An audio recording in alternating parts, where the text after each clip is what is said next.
Okay, I'd like to ask our sponsor, Mary, to share a little bit about their programs and services. Thanks, Mary. Good evening, everyone. I'm so glad you're able to join us. I hope you're all doing well. I just want to remind you that the Department of Aging and Disability staff are still working every day of the week. And if you need anything, feel free to contact us. I hope you'll join us next month and follow us on our Facebook page at the department so that you can keep track of all the events that are coming up, whether they're through the caregivers program or the senior centers. And make sure you check your emails, because you know I send you regular emails with all the events that are coming up. So take care of yourself, and I hope you enjoy tonight's workshop. Thank you, Mary. Okay, are you having a tough time adjusting to social distancing while caring for a loved one who has dementia? If so, this session was created especially for you. I'm going to go ahead and give you a little bit of information about Jennifer. Our presenter tonight is the author of Cruising Through Caregiving, Reducing the Stress of Caring for Your Loved One, and a longtime gerontology instructor at Johns Hopkins University. A popular media expert, she has been featured in the Wall Street Journal, Fast Company, Forbes, the Huffington Post, and the Washington Post. When she's not working, she can be found taking suggestions for what to binge watch on Netflix or Prime during this crazy time. Please help me in welcoming from Kent Island, Maryland, Jennifer Fitzpatrick. Hi, everybody. Well, I'm so glad to be with you all this evening, and thank you again so much to Mary for putting this on. Who would have ever thought that we would be doing these events by Zoom? Who would have ever dreamed this? And I'm sure that everybody has had a lot going on. Caregiving just by itself is a lot. And now with social distancing and being concerned about your health, your loved one's health, making sure you have enough essential supplies, it is definitely an unprecedented, challenging time. So I'm so glad that you're here. At any point, like Steph said, if you have a comment, if you have a question, if you want to write in anything, feel free to do that. I try to run these Zoom, these virtual presentations as much as possible, like the presentations I do in person. Even though we can't be with each other physically in person, I want to try to emulate that as much as possible. So I want you to know I'm thinking of you. Thanks for all that you're doing for your loved one during this time. And we're going to try to help make it a little bit easier. So a lot of what we're going to talk about is definitely going to be applicable to caregiving for anybody. But in particular, Mary asked us to focus this evening on if you're caring for a loved one who has Alzheimer's disease or another type of dementia.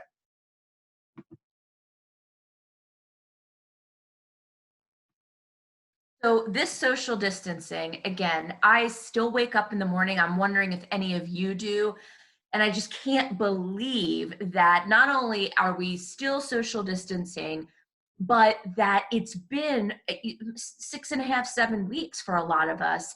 And it's funny, on Wednesday of this week, my husband and I have been working together at home for about 8 weeks now. And I'm guessing a lot of you are working from home if you're not an essential personnel. I'm wondering if anybody out there is struggling with the issue of maybe your loved one had gone to adult day and now he or she isn't because of what's happening. Or maybe you're dealing with a situation where your loved one is in a senior living community or a nursing home, and that's challenging because of social distancing, can't visit. But still, others of you, you're home with your loved one perhaps, and you're trying to figure out, how do I keep them engaged? How do I keep things positive during this really uncertain and stressful and scary time? So we're going to try to help you do that. Still, others of you might be thinking, gosh, I used to be really much more involved with my loved one. Maybe you visit your mom, she lives in another state, or she lives in another part of another part of this state, and you're not able to really see her in person as much as you would like to. So we're going to focus on how do we make this as best quality of life for not just your loved one, but for you during this time, because an essential theme that we talk about a lot whenever I speak to you, we talk for sure about that your quality of life is as important potentially even as your loved ones, because moods are contagious. Now, I'm really intentionally using the word contagious. I know it's being thrown around a lot as it relates to the virus, but moods are contagious, especially when you have a loved one who has dementia. So if we're feeling better, if we're feeling more calm and relaxed and engaged, it's likely that our loved one is going to catch that, which our feeling of positivity. So as far as social distancing goes, I know that one of the challenges a lot of family caregivers are having when they have a loved one who has dementia is they want to tell their loved one what's going on. Their loved one might say, well, I want to go out for dinner, or I want to go visit the great grandkids. And you're thinking to yourself, should I talk to them about the reality of the situation? And we want to be mindful that we want to resist the urge to discuss the reality too much. Now, we have to stay up to date. That's really important. We all need to stay up to date. So at least in my household, we are not watching the news, really. We're not clicking on articles, but what we are doing every day is we're listening to what the governor had to say, whether it's on the Facebook page or we go to the website for the state, and we look at what the CDC has to say, and we try to say, okay, was there anything different? Is there anything new that we need to know? I know a lot of us, one of our ways to cope is we want to consume a lot of information about the crisis. And if you feel like that's productive for you, okay, I'm going to challenge you to think about that. Is that really productive? Is that really something that you want to be doing during this time? Because for a lot of us, it's not a good path to be on, to be consuming too much information and opinions from all different kinds of people out there. But what we do want to be careful about is talking too much to our loved one who has dementia about the current situation. So you guys have probably heard this before. Like, do I tell my mom who has dementia that her sister passed away?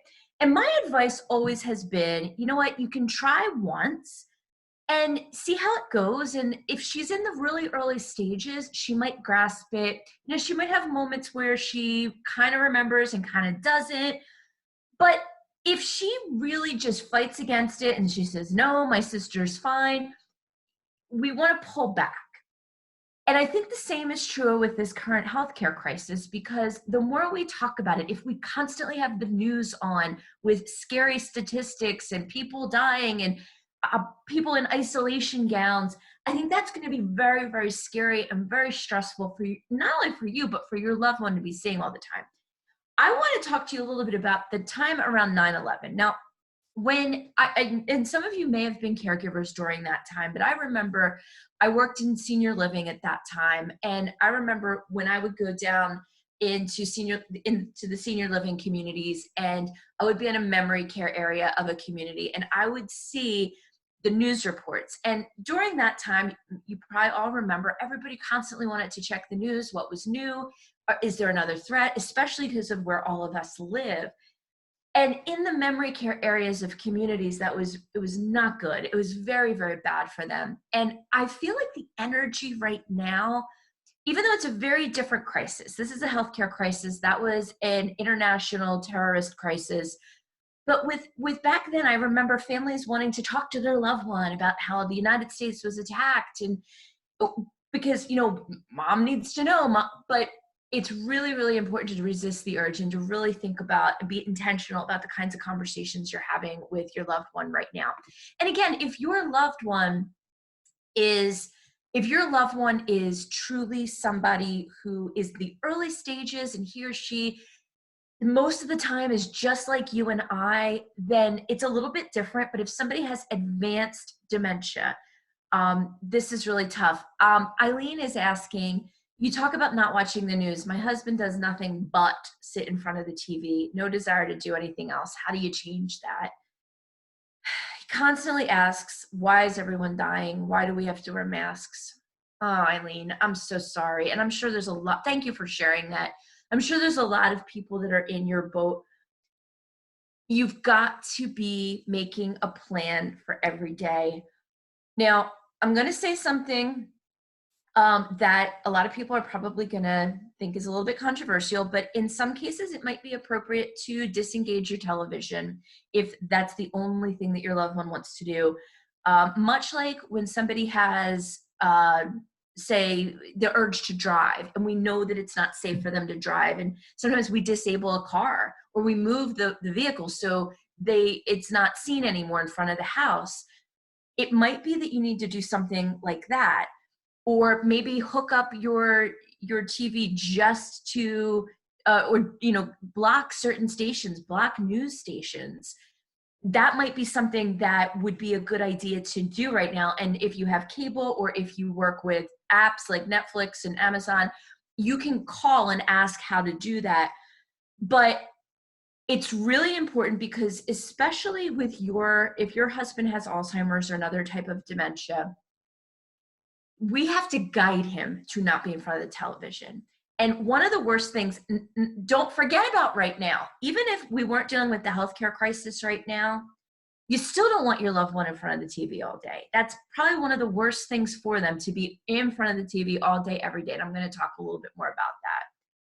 So what I want you to be thinking about, and you're very welcome to write in if you like, I want you to think about right now, on a scale of 0 to 100, where is your quality of life today?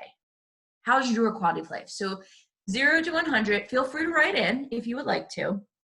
Or even if you don't want to write in, you're very welcome to just, if you would, write on a piece of paper, or just remember what your number is. What number is, okay, so we've got one person saying a 75. Okay. Anybody else want to write in? But I want you, 90. Okay, good. This is good. 70 is not so bad. All right. And Pamela says this relates to loving lies. I think you're probably referring to what I was talking about as far as the television. We got another 80. So 75. Okay. So 85. Okay. So what I want everybody to do, if you haven't written it in, I want you to think, where would you rate yourself for today? A 50. Yeah. So we want to avoid a 50. So if you're on the higher side, like a 90, that's really good, but we want to continue boosting your quality of life. Now, if we're at where someone wrote in that they're at a 50, we definitely want to boost your quality of life. Now, I have taught college for 19 years, and so I think of 70 as a C. Under that, that's a D, or a failing grade. Pamela's saying 98. Wow, that's awesome. Good job. We want to know your secrets, Pamela. And also, there was somebody else that wrote in 90 a couple minutes ago, right? Tell us what your secrets are. How are you getting your quality of life? Okay, so in terms of your quality of life, we need to be looking at how do we boost that right now. Okay, so we have somebody saying that they're not caregiving at the moment. Okay, so that's definitely making it easier. But even though, Pamela, you're saying that, a lot of people right now would not rate their quality of life as high as 98. So we still want to hear what else you're doing. What else are you doing? Because I have colleagues and friends and neighbors, that family members that are rating their quality of life below 50 on a regular basis because they are so anxious and so worried and so nervous and so stressed out. They're not even sick, but they're worried. Could somebody be sick? And Pamela says, I refuse to be in fear, and you do almost the same as you do any day. Okay. All right. I like that, Pamela. I like that great attitude. Okay. So the next thing I want everybody to do is I want you to consider, where is your loved one's quality of life today? Where's your loved one's quality of life? So again, 0 to 100. So I want you to think about that. Linda tells us some of her reasons that her number is high is because she's making masks. So she's doing something for others and herself. She's not listening to too much news. She's FaceTiming with family and grandkids. Awesome. Anastasia's saying she's being productive. She's doing overdue house projects. Really good. Okay, so again, I got some more people writing in some lower numbers, so we're going to try to help you with that. But some of what Anastasia and Linda and Pamela said, I want you to be thinking about that. And don't think about that as, oh, that's Pollyanna number, 98, 90. We can have quality of, Craig says, why is Pamela on this? Okay, thanks, Greg. I'm assuming, now it's hard to read tone, but I'm guessing you're trying to make a joke. I'm thinking that you're making a joke. Let me know if I'm right, because when you're reading, tone can get lost, but that's what I'm assuming. So now people are starting to write in their loved ones. People are saying 40, for your husband, 40. Okay, some people are saying their loved one is about a 50, a 65, a 50, a 45, a 50, okay. So we're seeing lower. So, okay, we also are hearing some reasons that people are having a better feeling for their loved one, quality of life. They are taking walks, they're painting. Okay, so this is what we're getting at. So we talked about the concept, I think the comment that somebody made about what they are doing about the television and how stressful that is. And forgive me, I'm trying to remember who that was. I think that was, hang on one second. Eileen mentioned about the TV. So I think not just do we consider disengaging the television, removing certain channels, access to certain channels, like you have parental controls you might be able to use, maybe even moving the TV out of a room if it's the room that he always watches. But not just that, that's not the only thing we want to do. We want to take some initiative, like some of the folks talking about taking walks, talking about painting. So even again, if your loved one, if this healthcare crisis never happened, and gosh, I wish it didn't, but it did, and you weren't stuck at home with your loved one all the time, I would still be trying to get you to avoid what I think is sort of the kiss of disengagement in taking care of a loved one, and whether that person has dementia or not.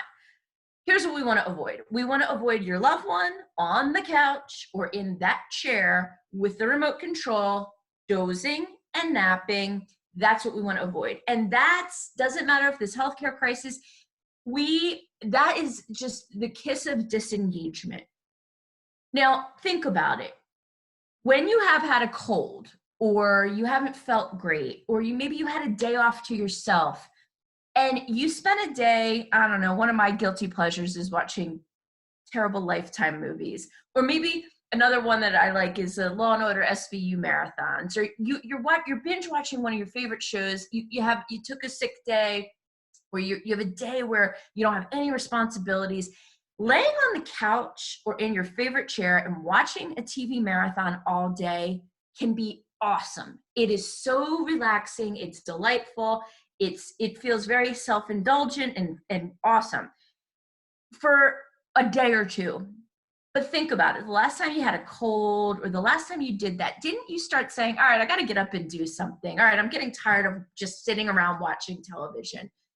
If your loved one, even if your loved one thinks that that's all he or she wants to do right now, we have to be really careful about that.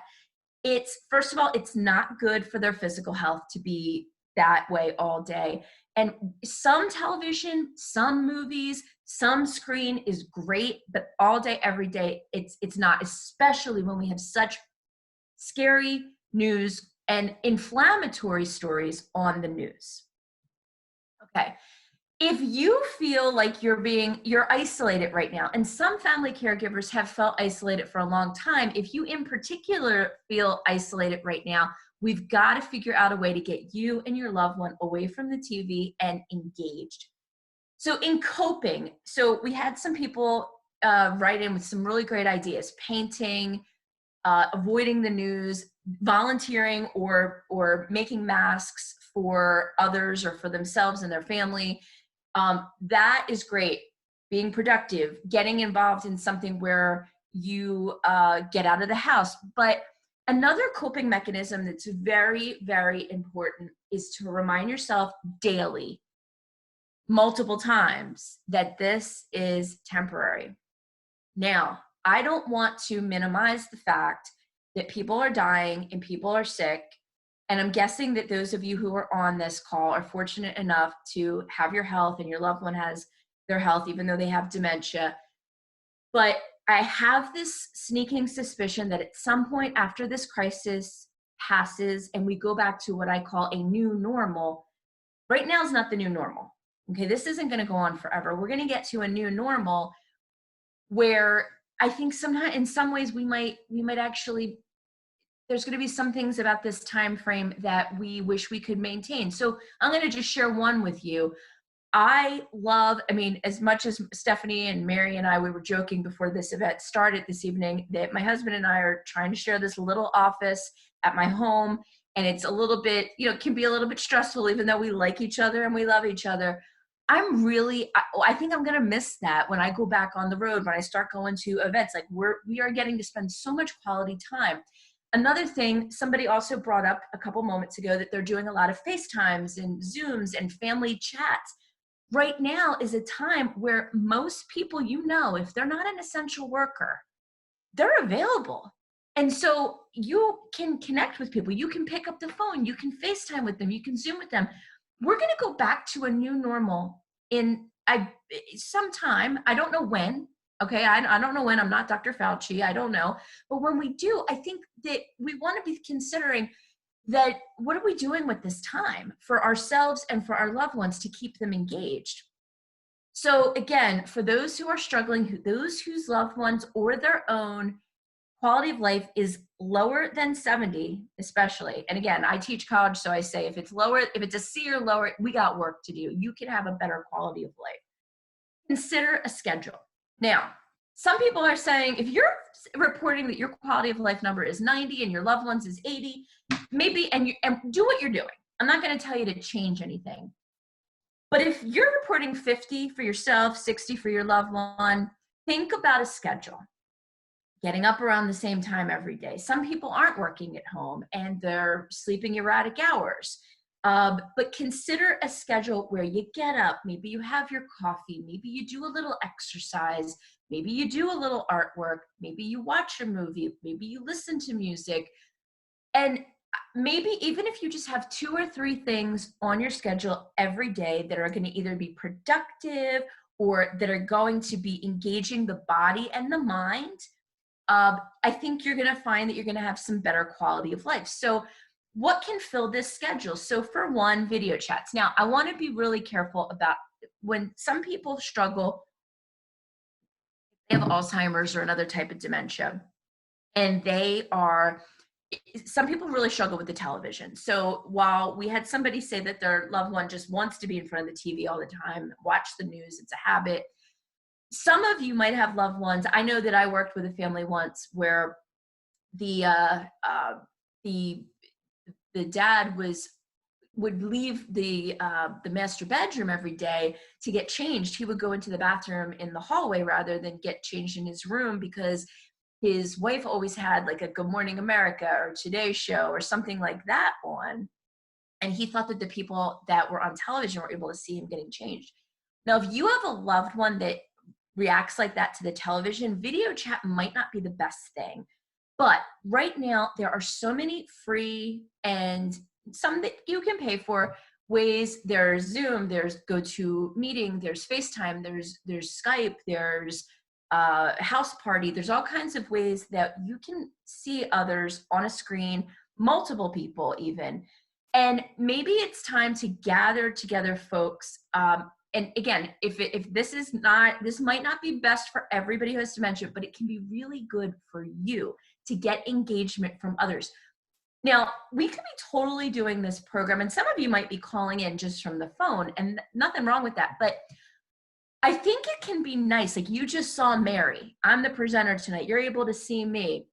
You're able to see a screen. When you're able to actually connect with others, look at people's body language or their facial expressions, that can be really, really nice. So we got a couple of comments. I'm going to just jump in here and take a look. Okay, getting, you like, Shelly likes Law and Order too. Okay, Sanford and Son. Yeah, okay, so D, absolutely. Nothing wrong with dad watching Sanford and Son. He enjoys it. He likes his puzzles. But, okay, ride around. I'm curious, like getting in the car with you and riding around, if that's what you're talking about, awesome. As long as you're social distancing. So in terms of with But Dee, I think what you just said that's really, really good is your dad likes Sanford and Son and his mood is good, but he's doing other things. He's taking rides with you and he enjoys that. He does puzzles by himself. He enjoys that. He's engaged. And that is what I think a lot of that's something that is really important, that you're utilizing television or a movie in a very intentional way. It's not just all day, every day, which happens in a lot of households. So there was somebody that just wrote in that they were going to come off of this call because their last 2 years have been very similar to the last 2 months. If the pandemic changes, they say, our lives change very little. I'm very sorry to hear that, and I hope you don't come off of this program, because I think that you're exactly the person that needs to hear these ideas from everybody. People are giving such wonderful ideas. Yeah, and Pamela's saying, yeah, taking rides sounds really good. Because if your life was like this before the pandemic, then some of these ideas are really going to help you, because it just takes some tweaking. Okay, so video chats we've talked about, but be mindful. And what I always say is, if you think your loved one might react positively to a video chat, try it. And I would start with maybe one person or two people. Maybe don't do, it's a joke. My husband, when we do these video chats with family and friends, and he says, I always want it to get so it looks like the Brady Bunch. I don't know if anybody is having, he's like, I like to have a good 9 people on, because it's like the Brady Bunch. You're Alice, you're Carol. But I would start it out with maybe just one other person if you don't know how your loved one's going to react. Fill the schedule with phone calls. Don't underestimate the power of a phone call. So in the book, Cruising Through Caregiving, I write about the concept of you're a primary caregiver is somebody that's like the captain of the ship. And there's an exercise. If you go to cruisingthroughcaregiving.com, you can get the first chapter of the book for free, and you can get all the worksheets. And there's a worksheet called the MET exercise. And you may have been to one of my programs where I've had you fill that out. And with the MET exercise right now, you might be thinking about, tasks that maybe you can't assign. Like, you can't have somebody, because of social distancing, you can't have like somebody new from your family maybe come over and help feed your mother if your mother isn't able to eat on her own. But what you might be able to do is have that person make phone calls so your mom can hear a different person's voice. You can spend, and remember, with phone calls, right now, we're all in the same boat. It doesn't matter how far away somebody is. They're in California, they're in Australia. Somebody can just give your husband a call, give your mother a call. One of the great things right now, and this is again something, as much as I know that there's tragedy happening, I know there's a lot of scary stuff going on, and our thoughts and prayers are with people that are suffering. But one of the things that is positive right now is, unless someone's an essential worker, most people are home. And most people are looking for something to do, connection, a way to be productive.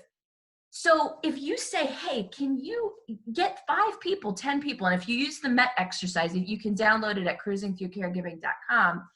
The MET exercise can help you identify people in your friend and family network that you could say, hey, you call on Mondays, you call on Tuesdays. It's good for your loved one to talk to other people. And it doesn't have to be long, 5 minutes.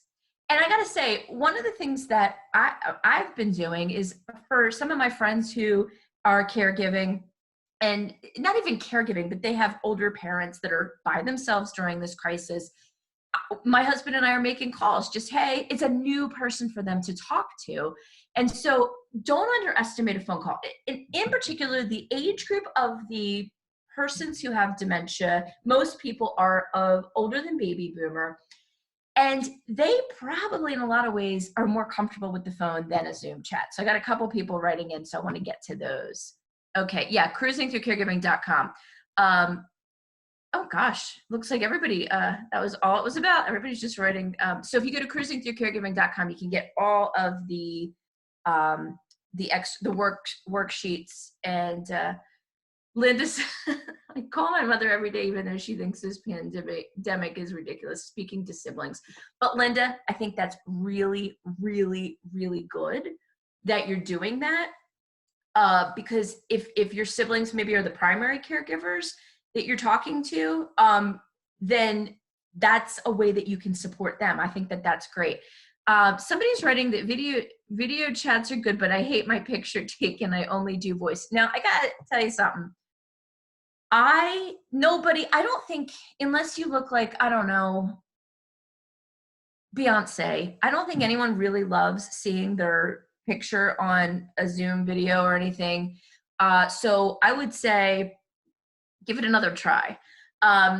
Carlos, you're calling your brother every day. You're the only one they hear from. And Linda says your grandkids don't care. That's absolutely right. Absolutely right. People that love you really don't care what you look like on video chat. So I encourage you, I want to challenge you to try it again. Try it again. You'll get used to it. Nobody really loves it. Mary, Stephanie, do you love it? You can tell us if you love seeing your face on the screen. I'm guessing most of us do not love it. Okay, so Stephanie's saying nope. Okay, so all right, so very good. So as far as notes and emails and texts, now, right now, what about writing notes? What about writing letters? What about asking friends and family and kids, the neighbors' kids, to write a note for your husband or your mom? That's a way to be connecting, but also you and your loved one putting together notes. Now, emails and texting is great for you. We want you to be connecting with others, because we were talking about, it's great for your loved one to hear from somebody else. Not only is it great for them, it's great for you. It takes a little bit off of you, but also you need to be connecting with somebody outside of your loved one. So maybe you have some cards. You can go on Amazon, and if you're not going to the store, I'm trying to avoid the store myself. I really don't like the way I look in a mask, I'll tell you that. But using some notes or ordering some cards on Amazon, this is a great time to be writing a little note to somebody that you haven't talked to in a long time. And maybe you and your husband, you sit down with a photo album and say, oh gosh, Joe from high school, wonder what he's up to. Maybe you sit down and write a memory, maybe send him a picture. Hey, we're thinking about you. Hope you're doing well during this crisis. But it's a great reminiscence exercise that you can do with your loved one. And I'm not saying do all of this every single day, but these are ways that you can fill your schedule in real life visits while observing social distancing rules. So in my neighborhood, there is a couple women who are neighbors, and they ride bikes together every day that it's nice out, which is lovely. They're maintaining 6 feet, they're social distancing, but they're able to chat with each other. I know that I had, my husband and I took a walk around our neighborhood a couple days ago, and we stopped at the deck of another neighbor, and we hung out with them for about 30 minutes. And it was glorious. It was just, you would have thought that I was at the best party ever, but talking to somebody new and actually seeing their face, it wasn't on a screen, but we were probably like 25 feet apart. We were pretty far apart, but we were able to talk and chat, and it felt normal. Whatever you can do right now to build some normalcy in is really, it's just critical, because this is the most abnormal situation. Human beings are supposed to be around other human beings. We are intended to be around others. So anything you can do, and again, a lot of senior living communities, you've probably seen it on social media, or maybe you've done it yourself if you have a loved one, people going to the community, standing outside, calling them, just waving.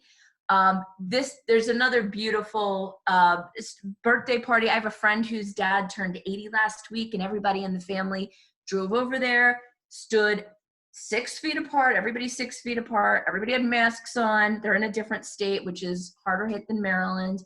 They've got the masks on, and they're singing happy birthday to her dad. Grandkids, great grandkids. It was really something beautiful, but trying to make something normal out of this while observing the social distancing rules.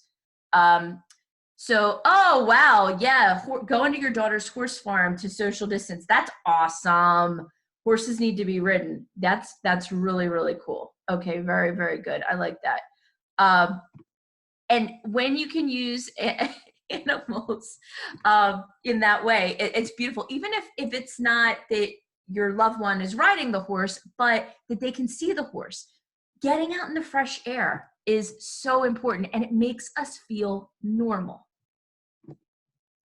And this is why the person that wrote in previously and said that their life was like this before pandemic, I hope that you're still on, because we don't want your life like that before pandemic or during pandemic. We want you engaged. So pretty much any group, social, religious, has some kind of virtual format. I don't know about any of you, but for me, because I'm working, I was, I'm doing a lot of sitting, a lot more sitting than I usually have, but I was having a really bad neck and my shoulder blades. And one of the things that's really nice is, obviously exercise is a really wonderful way to fill that schedule. But this was specifically like a 10-minute yoga just for neck and back, and it just made all the difference. And it was on Amazon Prime, which we have a subscription for. But tons of free stuff on YouTube. The libraries have free stuff. And Anne Arundel County Library is great. I actually have a library card for over on that side of the bridge, not just in Queen Anne's County. So they're doing some really cool stuff. They're doing virtual book clubs. There's so many resources that are out there. It's almost anything that you want right now is available virtually. Exercise, whatever works for you and your loved one. So for some people, it might be doing seated yoga if your loved one is not very mobile. But I had somebody on a webinar last week, a family caregiver, who said she's walking her mom around the house on days where it's lousy weather, just so her mom gets up, her mom gets some activity, gets moving. But what way can you bring exercise to your loved one and yourself? If your loved one, a lot of thought about wandering is, a lot of times people think wandering is due to, I think sometimes it can be caused because of a lack of exercise. Somebody is, trying to get out, trying to, because they feel like they're being sort of kept at home or kept behind closed doors. But when somebody's able to exercise, the other thing is, what we find is when people exercise, they're sleeping better at night. We really, really, really do not want for people to be sitting on the couch all day watching a Law and Order marathon. Once in a while, if you're doing it all day, not a big deal. Every day, if it's all day, every day, it's not something that you want to do. It's not good for you. It's not good for your loved one. Somebody else just said, twister mat, give an older person a beanbag to toss on a specific color circle. Yeah, that's a really good one. Or even tossing a beanbag back and forth. But there's Tai Chi, there's Zumba, there's just so many videos right now. Stephanie told me about the app for Peloton bike is free for 90 days. So that's another option. So there's a lot of really, Stephanie Goldstein, who's one of our speakers, but she's helping us tonight by moderating this session. Take advantage of the good weather. Take advantage of the good weather, because we have been fortunate in Maryland. Most of our days since this started have been pretty decent, that we could get out for a walk. Take advantage, because it is April and who knows when we're going to start getting those showers. Well, I know we've had some, but when we start getting really but take advantage when you can do it. And even if you go for a 5-minute walk, then you go for a 10-minute walk, you feel like a new person. You're seeing other people again. It feels normal. And Mary's sharing some really great resources on the Department of Aging and Disabilities Facebook pages for rovers for exercise and entertainment videos. So I know a lot of people are really missing sports. What about watching old games on ESPN, especially if it's games that are in their long-term memory? College football, baseball games. My husband watches them even when real live sports are available. Reminiscing, we talked about looking at photo albums, sharing old stories. dancing is great exercise. Put on music that your loved one enjoys. I don't care if they like Christmas carols and it's April, put on the Christmas carols. If they like patriotic music, I mean, but you will, and I'm sure a lot of you who do this, who utilize this, you know that when we use music, music is an instant mood changer, depending on the kind of music that you bring up. If it's a music that your loved one likes, even if he or she can't dance, maybe they can tap their feet, maybe they can clap along. But if that person is listening to music that they enjoy, they might be singing along. We have seen people, it's almost like a miracle. People who can't speak, who are in the very late stages of different types of dementia, sometimes can sing. And there's actually, I guess, Stephanie, you know what this is. If you could write this in, that would be great. There was a study a couple of years ago, and it was on Netflix. It was a gentleman did this project with headphones of music, Alive Inside. Thanks, Steph. Stephanie Goldstein, thank you. Alive Inside. It was on Netflix, and it showed people who had dementia listening to music that they personally liked, and just the way that their faces lit up was amazing. All of this is also going to be available for you to do with the new normal after this crisis passes.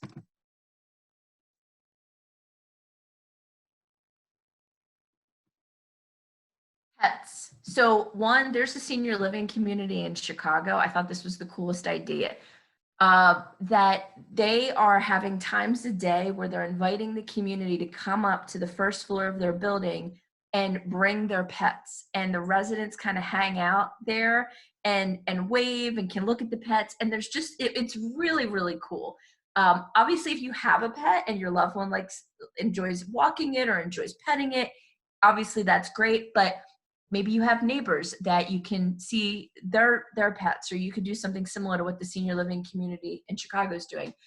Remote volunteer work, volunteermatch.org. And Steph, if you could write that in the chat section, that would be great. Volunteermatch.org has listings of virtual volunteer opportunities that you and your loved one can engage in right now.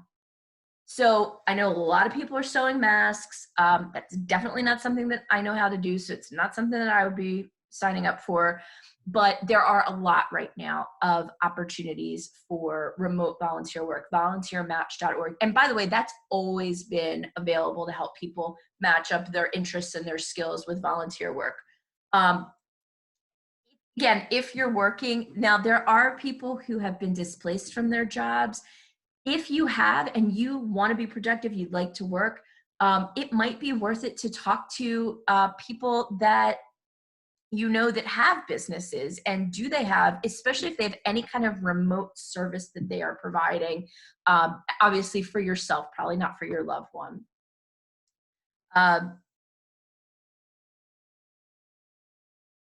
Old musicals on TCM, Turner Classic Movie, very good. And it's channel 230 on Fios, very good. So there are some great classes and experiences, from the Natural History Museum to cooking classes. And again, it's almost anything that you could possibly want to do or try. There are options out there for you now. Is it the same as us being in person? It's not. There's nothing's going to replace that. We crave connection, but these are some things that you can try. And again, if your loved one is funny about screens, you can try it with them. But if your loved one doesn't seem to have trouble with the television, they're probably going to do okay with some of these classes. This is a great time to bake. This is a great time to do cooking together, obviously supervised, but you've got to have something on your schedule. A couple weeks ago, right when this all first started, I had a family caregiver on a webinar like this, and she said that she's working from home now, and her mom is home all day now because her mom had been going to adult day, and the adult day closed because of the healthcare crisis.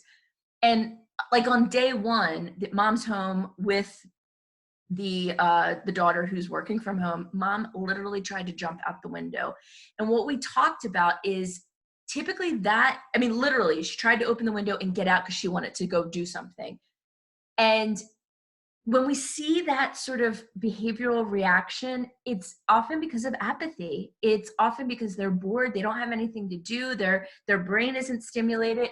And so I know it's tough, but if we want to have better quality of life and we want our loved one, we've got to have a schedule. And this might be the right time to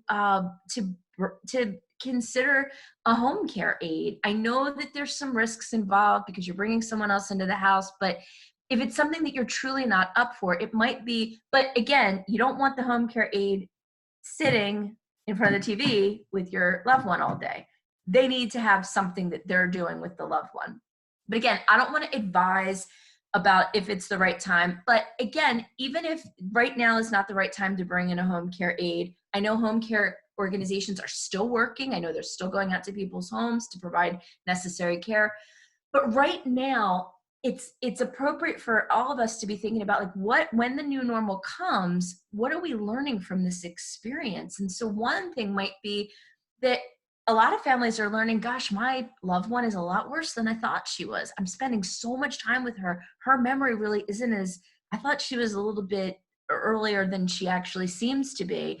Or you're realizing, you know what, I need to look at senior living now. This is just too much. Or you know what, as soon as things open back up, I am looking at adult day.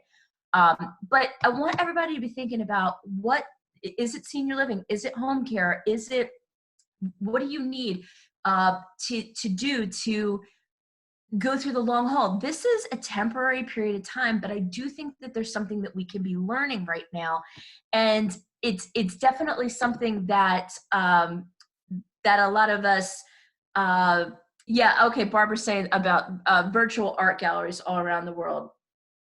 So I think it's a time where we can reflect and think, okay, what's working? What am I willing to do long term?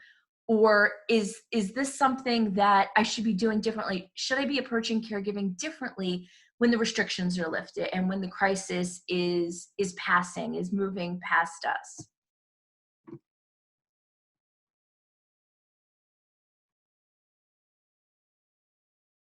So some people might be thinking about filling the schedule and thinking, God, that sounds like a lot of work.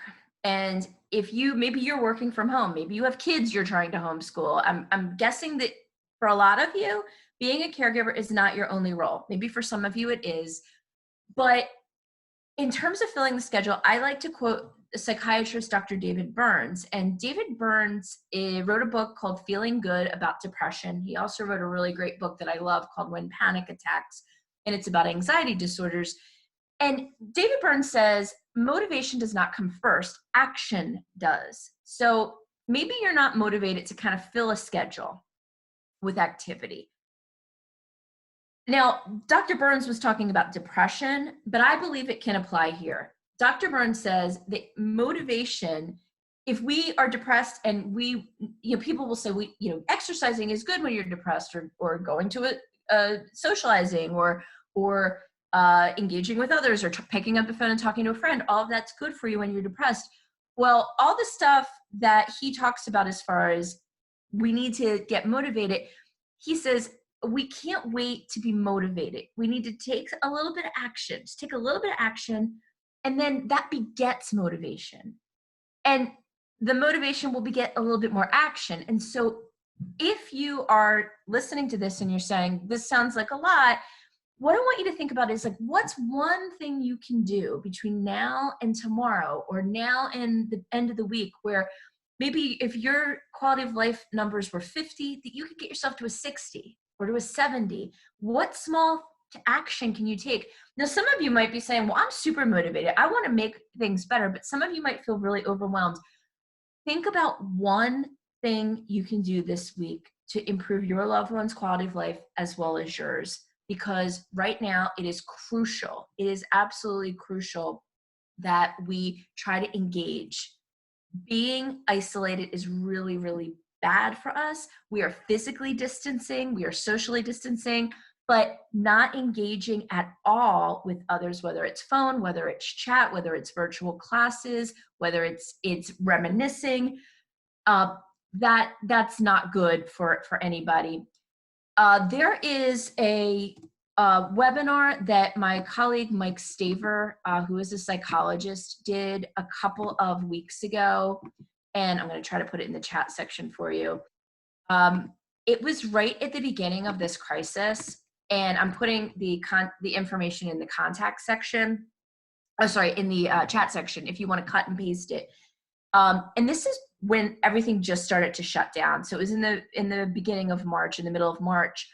And he has the title of his webinar is How to Be Productive in a Crisis, and calm and productive. And I think it will help you. And he's done 3 webinars since then that I think might be able to help you, not just for caregiving, not just for personal, but also if you're a working professional as well. So I want to thank everybody. We have a few more moments. If anybody would like to ask make a last comment or ask a last question.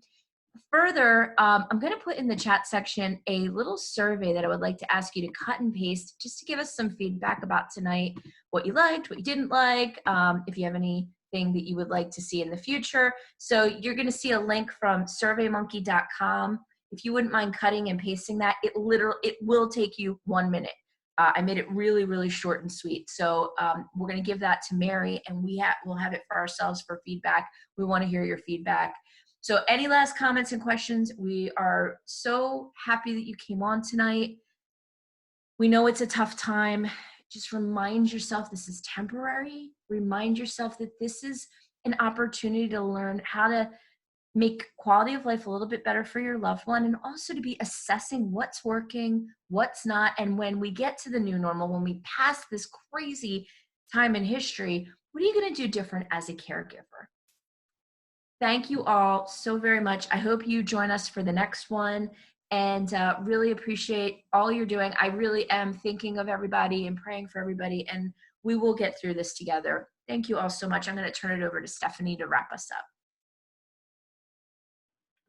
Thank you so much, Jen, for that great presentation, all that information, all those great websites, and to everybody who participated and contributed with your great ideas. It's always so great to hear from everybody. Thank you to Mary for hosting and sponsoring this event. I'm sure that your group is most appreciative, as are we, to have this platform for you. I want to just take another minute to thank everybody for tuning in. Stay safe, stay healthy, be kind to yourselves, and have a great evening.